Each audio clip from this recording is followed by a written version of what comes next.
ଶୀତ ଦିନରେ କାଞ୍ଜି ଖାଇବାର ମଜା ଯେ ଖାଇଥିବ ସେ ନିହାତି ଜାଣିଥିବ। ନମସ୍କାର ସାଙ୍ଗମାନେ, ଗୋଟେ ସୁନ୍ଦର ଫ୍ରେଶ୍ ନୂଆ ଭିଡ଼ିଓକୁ ଆପଣମାନଙ୍କୁ ଅନେକ ଅନେକ ସ୍ୱାଗତ। ସକାଳୁ ନିତ୍ୟକର୍ମ ସାରିଲା ପରେ ଠାକୁରଙ୍କ ପଞ୍ଚ ଉପଚାର ସେବା ମୁଁ କରିସାରିଥିଲି। ଆଉ ତା ଭିତରେ ଏଇପଟେ ମୋ ଶାଶୁ କାଞ୍ଜି ହାଣ୍ଡି ବସେଇ ସାରିଥିଲେ।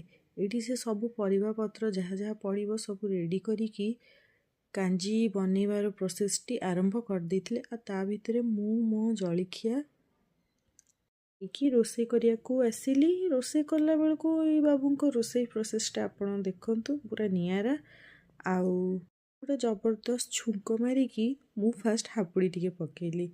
ଆଉ ତାପରେ ଗୋଟେ ସିମ୍ପଲ୍ ଲଞ୍ଚ କରି ଆମେ ଟିକେ ରେଷ୍ଟ କଲା ପରେ ଏଇଠି ତାପରେ ମୋ ପୁଅର ସନ୍ଧ୍ୟାବେଳକୁ ଜିଦି ହେଲା ବାହାରେ ବୁଲାବୁଲି କରିବାକୁ। କେମିତି ସେ ମୋ ଶାଶୁଙ୍କୁ ଅଳି କରୁଛି, ଚାଲ ଯିବା ମାନେ ଯିବା। ହଉ, ଏଇ 2 ଜଣ ତ ଚାଲିଲେ ବୁଲାବୁଲି କରିବାକୁ। ଭିଡ଼ିଓଟି ଭଲ ଲାଗିଲେ ଲାଇକ୍ ଆଉ ସବସ୍କ୍ରାଇବ୍ଟି ନିହାତି କରିବେ। ରହିଲି, ଜୟ ଜଗନ୍ନାଥ।